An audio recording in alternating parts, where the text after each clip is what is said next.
Zee 24 तास एक पाऊल पुढे.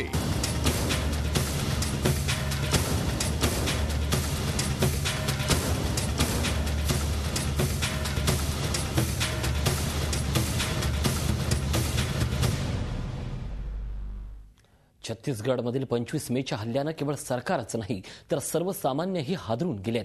1000 पेक्षा जास्त नक्षलवादींनी परिवर्तन यात्रेला टार्गेट केलं.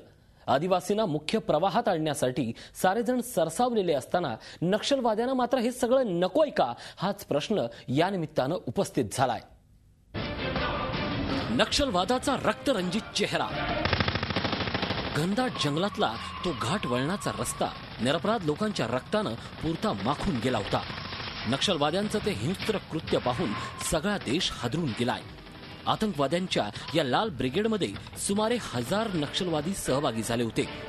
छत्तीसगडमधील सुकुमाच्या जंगलात दबा धरून बसलेले नक्षलवादी निरपराधांना ठार मारायचंच यासाठी लपून बसले होते. पण कसा झाला हा देशातला सगळ्यात मोठा नक्षलवादी हल्ला? एवढा मोठा नरसंहार करण्यासाठी कसा आणि कोणी रचला होता हा प्लॅन? नक्षलवादाचा रक्तरंजित चेहरा. 25 मेला काँग्रेसची परिवर्तन यात्रा जेव्हा या जंगल मार्गातून जायला सुरुवात झाली तेव्हा झाडाआड लपून बसलेल्या नक्षलवाद्यांनी रॅलीतल्या निरपराधांवर हल्ला चढवला. रॅलीच्या वाटेत झाड तोडून नक्षलवाद्यांनी मार्ग रोखला. त्यानंतर रॅलीमध्ये सुरुवातीला उभ्या असलेल्या या 2 गाड्या उडवून देण्यात आल्या. काहीतरी अघटित घडतंय हे सुरक्षा रक्षकांना कळण्याच्या आतच चहूबाजूनी सुरू झाला अंधाधुंद गोळीबार.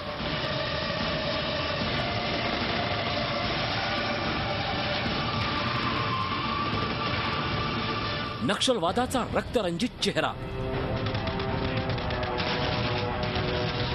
अचानकपणे झालेल्या या हल्ल्यानंतर त्या ठिकाणी हलकल्लोळ माजला होता. चहूबाजूनं हल्ला होत होता. लोक जीव वाचवण्यासाठी याचना करत होते. पण नक्षलवाद्यांनी फक्त रक्ताचा सडा पाडला होता. नक्षलवाद्यांना कुणाला जिवंत सोडायचं नव्हतं की कुणाचं काही ऐकायचं नव्हतं. जेव्हा सुरक्षा रक्षकांनी फायरिंग थांबवली तेव्हा या नक्षलवाद्यांनी रॅलीमधील वाहनांमधून प्रत्येकाला बाहेर काढून त्यांच्यावर गोळ्या झाडल्या. नक्षलवादाचा रक्तरंजित चेहरा. नक्षलवाद्यांच्या आतंकाची ही काही पहिलीच कहाणी नाहीये. गेल्या वर्षी या नक्षलवाद्यांनी सीआरपीएफच्या 76 जवानांना मृत्युमुखी पाडलं होतं. काय आहे हे नक्षल आंदोलन? नक्षलवाद्यांबद्दल कोणाला कसलीही सहानुभूती वाटत असो पण यांचा खरा चेहरा मात्र रक्तानंच माखलेला आहे. ते आपल्या कॉन्स्टिट्यूशन मध्ये विश्वास ठेवत नाही.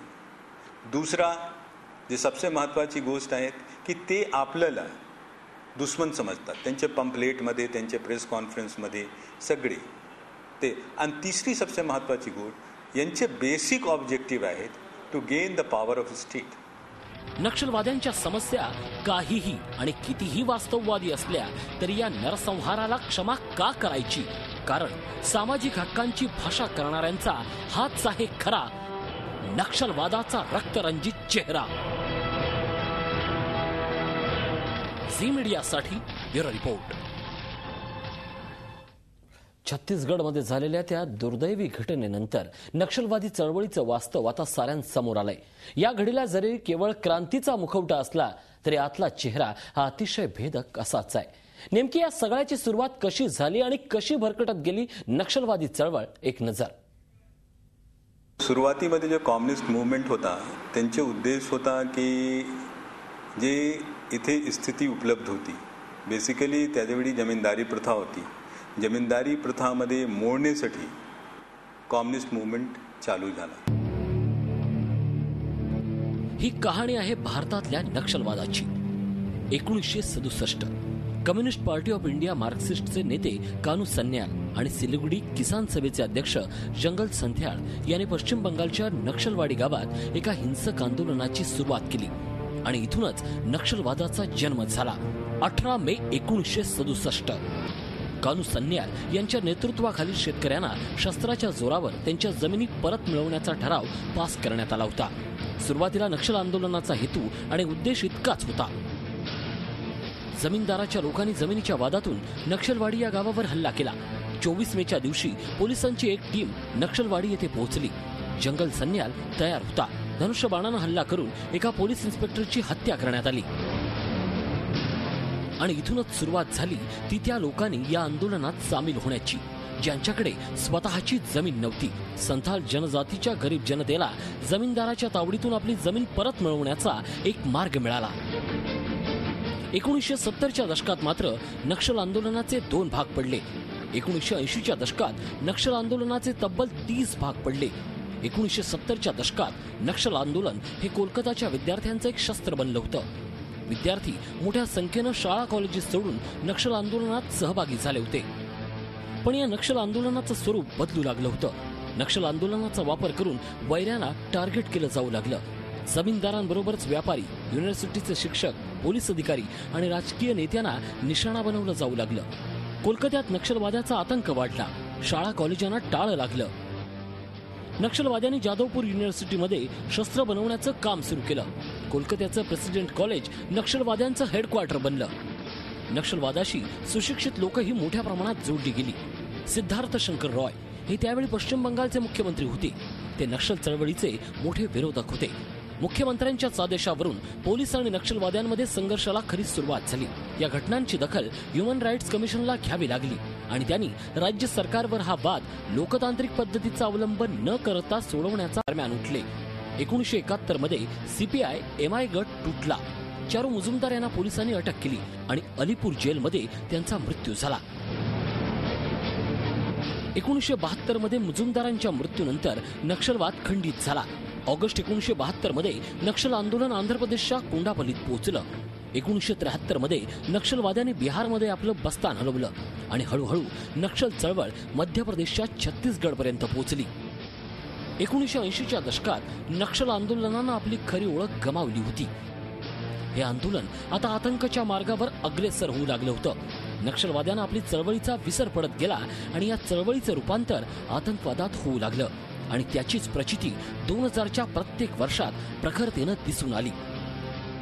नक्षलवादी आता कोणत्याही उद्देशासाठी लढत नव्हते, तर ते फक्त नरसंहार करत होते. 25 मे 2013चा नरसंहार हा त्याचाच एक भाग होता. Bureau report, Zee media. नक्षलवादी हे आपल्या हक्कांसाठी लढतायत, त्यांच्यावर सरकार अन्याय करते असा एक सार्वत्रिक समज होता. पण मागील 5 वर्षात नक्षलवाद्यांची काळी कृत्य पाहिली तर यातलं नेमकं वास्तव समजून येईल. छत्तीसगडच्या नक्षलवादी हल्ल्यानंतर आता देशभरातून नक्षलवाद्यांविरोधात संतापाची लाट उसळते. मागील काही वर्षातील नक्षलवाद्यांचे भ्याड हल्ले पाहता नक्षलवाद्यांना केवळ रक्तपातच करायचा आहे का हाच सवाल उभा टाकतोय. 2008 ते 2012 या काळातील नक्षलवाद्यांचा हिंसाचार पाहिला तर याची खात्री पटेल. 2008 ते 2012 या काळातील नक्षलवादी हल्ले. 2008 मध्ये 721 नक्षलवादी हल्ले झाले. 2009 मध्ये हे प्रमाण 908 वर गेलं, तर 2010 मध्ये या आकड्यानं हजाराचा पल्ला ओलांडला. 2011 मध्ये 611 नक्षलवादी हल्ले झाले, तर 2012 मध्ये हे प्रमाण कमी होऊन 414 वर येऊन थांबलं. नक्षलवाद्यांनी गेल्या काही दिवसात निरपराधांना मारण्याचं सत्र सुरू केलंय.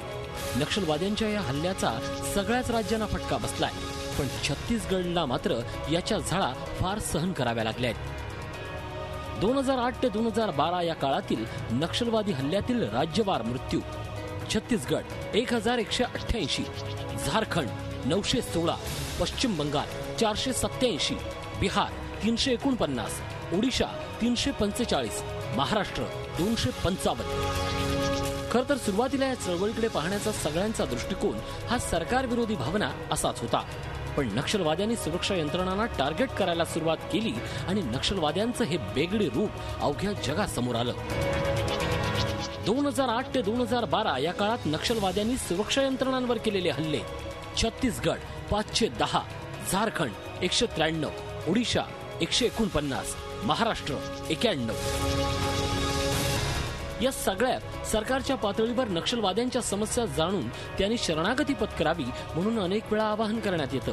पण केवळ हिंसाचार करण्याचा हेतू असणाऱ्या नक्षलवाद्यांनी शरणागतीसाठी मात्र निरुत्साह दाखवला.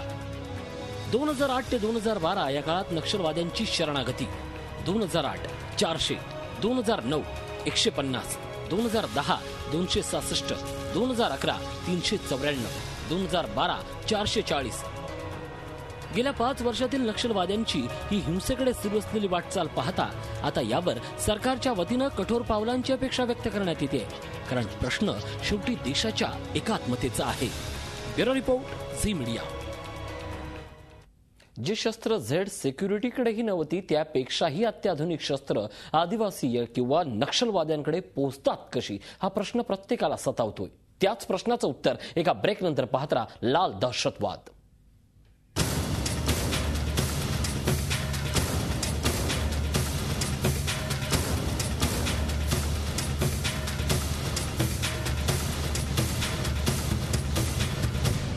झी 24 तास, एक पाऊल पुढे.